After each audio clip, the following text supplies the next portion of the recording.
Bonjour chers auditeurs et auditrices, bienvenue dans ce nouvel épisode d'Arrête de te battre, tu vas encore grossir, dédié aux émotions, au surpoids, aux troubles du comportement alimentaire.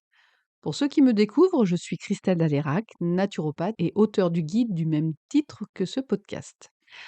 Alors aujourd'hui, nous allons explorer un aspect plus ou moins connu peut-être de notre routine alimentaire, c'est la mastication. Alors vous allez me dire, mastication, on connaît, on sait qu'il faut mastiquer pour pas avoir mal au ventre, pour avoir une meilleure digestion ou pour éviter de s'étouffer. Je vais vous présenter aujourd'hui des effets aussi autres que ce qu'on connaît sur la satiété, la gestion du stress. J'ai trouvé des études assez impressionnantes à ce sujet sur notre humeur, mais aussi sur la modulation de l'hormone de la faim comme la gréline ou l'hormone de la satiété, la leptine et aussi l'histamine. Vous savez, l'histamine, on en parle souvent pour les terrains allergiques. Eh bien, je vous donne déjà une première information, parce que je suis fan des infos scientifiques.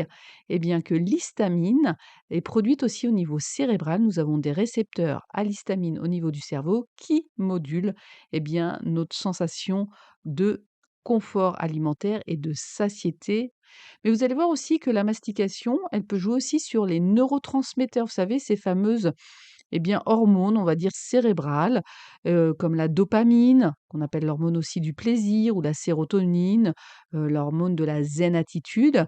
Même la mastication joue sur la libération de ces neurotransmetteurs, ce qui nous permet d'avoir, on va dire, un état de bien-être global plus satisfaisant. Alors peut-être que vous avez déjà pris cette habitude et tant mieux, et gardez-la.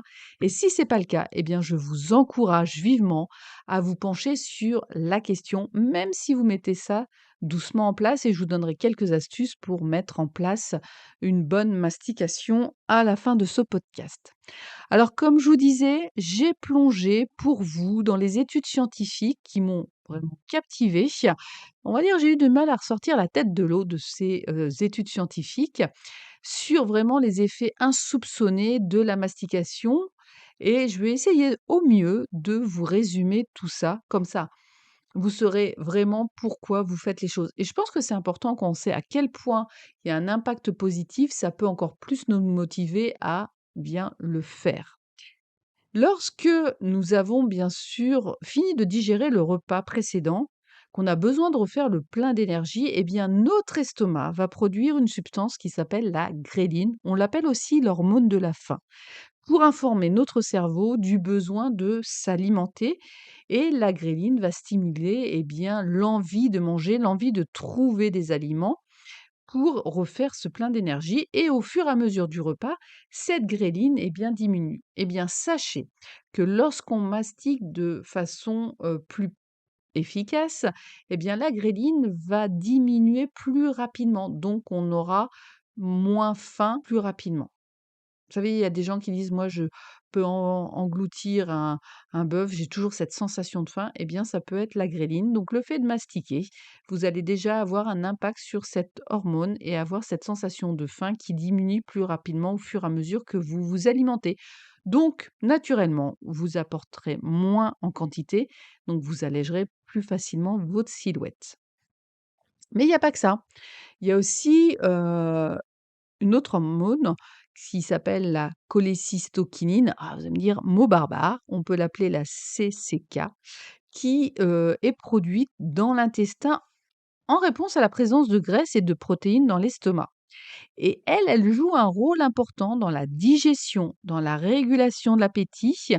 Elle stimule aussi la libération de la bile, vous savez, pour émulsionner les graisses et permettre d'assimiler les acides gras, mais elle stimule aussi les enzymes digestifs pour bien digérer nos aliments, pour qu'on puisse assimiler les nutriments et micronutriments, les acides aminés, les acides gras, le glucose, mais aussi les vitamines et les minéraux. Et donc, elle a un rôle aussi important dans la sensation de satiété, puisque elle va signaler au cerveau que l'estomac est plein et qu'on peut commencer à réduire la prise alimentaire. Et c'est pareil, la CCK, elle est stimulée de façon plus importante lorsqu'on mâche correctement. Alors pour terminer un petit peu pour l'axe scientifique, on a encore 2 hormones dont on doit parler. On a ce qu'on appelle le GLP-1, donc je vous passe le mot barbare. C'est une hormone sécrétée aussi par les cellules de l'intestin, en particulier l'intestin grêle et le côlon, en réponse à la présence de nutriments, en particulier les glucides, qui va avoir un effet bénéfique sur le métabolisme, en particulier sur tout ce qui est métabolisme de l'insuline, et ça va jouer aussi sur retarder la vidange gastrique. Donc, on aura moins faim rapidement. Ça stabilise aussi la glycémie et un contrôle aussi sur la satiété. Et c'est pareil, ça va être produit si on a une meilleure mastication.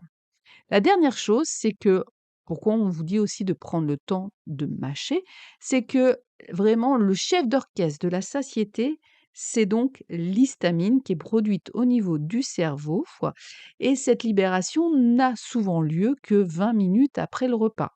Donc, si on mange vite, de toute façon, on amènera trop en quantité. Et la libération de l'histamine est augmentée de la même façon que pour les autres hormones si on a une bonne mastication. Donc, on va avoir une meilleure régulation de notre envie de manger, mais surtout une bonne régulation de la satiété et de la satisfaction alimentaire, ce qui fait qu'entre deux repas, grâce à la bonne libération de l'histamine, eh bien, on tiendra plus longtemps entre 2 repas si on a bien mastiqué, alors que si on mange très rapidement, on va manger trop, on ne va pas être satisfait, on va avoir une mauvaise production d'histamine et on aura faim plus rapidement. Donc, la mastication déjà, elle a un rôle fondamental sur la digestion, mais sur la régulation de la faim et de la satiété. Donc, ça permet de contrôler sa quantité alimentaire sans se frustrer et permettre d'alléger sa silhouette lorsque on a du surpoids. Et les scientifiques ont déterminé que l'idéal, je parle bien d'idéal, mais déjà si on mâche pas du tout, de mastiquer un peu plus, c'est de mâcher 25 fois. Ils ont fait des tests, 10 fois, 25 fois, 40 fois. Ce qui fonctionnait le mieux, c'était 25 fois, parce que 40 fois, ça commence à être compliqué à réaliser et c'est vite épuisant. Et ce qui va être important, c'est vos choix alimentaires. De commencer les repas, voire les périodes où on a un goûter ou une envie de grignoter, par des aliments qui vont être croquants. Même si après on a toujours ce besoin d'un petit carré de chocolat, je sais pas, peut-être qu'il y a des idées qui vous viennent, mais bâtonnets de carottes, amandes, noisettes, les oléagineux et puis éviter une alimentation trop molle. C'est-à-dire que souvent en diététique, on vous conseille de préférer du vrai pain au pain de mie parce qu'il est mou, vous allez moins le mastiquer et il y aura une moins bonne satisfaction. Donc c'est pour ça qu'on va toujours vous encourager à manger, si vous avez besoin, du vrai pain que du pain de mie. Donc on évite aussi les choses trop molles ou les formes liquides. Je sais que souvent l'hiver, on va conseiller soi-disant les soupes, mais il faut mieux que vous mangiez vos légumes cuits vapeur, et les croquer que d'avaler ces mêmes aliments sous forme de soupe. En plus, vous amenez beaucoup d'eau, il y a quand même une certaine quantité de sel et de sels minéraux et pour les personnes qui ont tendance à faire de la rétention d'eau, je vous rappelle que les potages le soir, c'est pas l'idéal. C'est pas tout. La mastication se contente pas que de jouer sur la régulation de l'appétit ou sur la digestion, elle peut également influencer notre réponse au stress. Il y a des chercheurs qui ont découvert que le simple fait de mâcher correctement ces aliments réduisait le stress, favorisait le sentiment du calme intérieur puisque ce mouvement rythmique de mastication influence sur un système nerveux qu'on appelle le système parasympathique. Et on va dire c'est le système qui relaxe, qui apaise, qui joue aussi sur les digestions. Donc, imaginez à chaque bouchée eh bien, sans vous en rendre compte, c'est une pause bien-être et c'est l'occasion, si vous voulez, de se détendre. Et on s'est rendu compte que les personnes, surtout les seniors, qui avaient des problèmes co-dentaires, eh bien, avaient moins bonne mastication et dans ces cas-là, avaient toujours un niveau de stress plus élevé que les personnes qui avaient encore une bonne dentition et qui pouvaient mâcher correctement leurs aliments. Donc, erreur aussi chez les seniors de mettre une alimentation très molle. Mais ça joue aussi sur l'humeur puisque je vous disais que ça pouvait moduler aussi la synthèse et la libération de la dopamine. Je vous rappelle, la dopamine, elle vous permet de tirer satisfaction et plaisir de vos activités au quotidien. Ça vous permet d'avoir de la motivation, des projets, des envies et lorsqu'on en manque, eh bien, on peut rechercher le plaisir dans différents comportements addictifs. Et la mastication prolongée peut aussi donc enclencher la bonne libération de la sérotonine. Donc la sérotonine, c'est l'hormone que vous produisez plutôt le soir, alors que la dopamine, c'est plutôt le matin. C'est l'hormone de la zen attitude, c'est celle qui va vous permettre de vous apaiser pour vous préparer au sommeil, puisque la sérotonine, avec la tombée de la nuit, devient la mélatonine, l'hormone du sommeil. Donc si vous manquez de sérotonine, vous allez être irritable, agacé, vous allez avoir envie de passer tout le monde par la fenêtre, vous allez risquer d'avoir des compulsions alimentaires de fin de journée. Donc lorsque l'on prend le temps de bien mastiquer, eh bien vous avez une action sur la libération de vos neurotransmetteurs, d'où cet effet aussi relaxant. Alors, comment on peut faire pour améliorer sa mastication? Prenez le temps d'inclure dans vos repas, dans vos goûters, déjà, pour commencer, s'il y a des aliments assez croquants. Donc, je vous parlais de bâtonnets de carottes. Alors, on peut faire bâtonnet de carottes ou mousse pour faire une entrée. Vous pouvez aussi mettre des oléagineux, surtout au goûter ou avant les grignotages.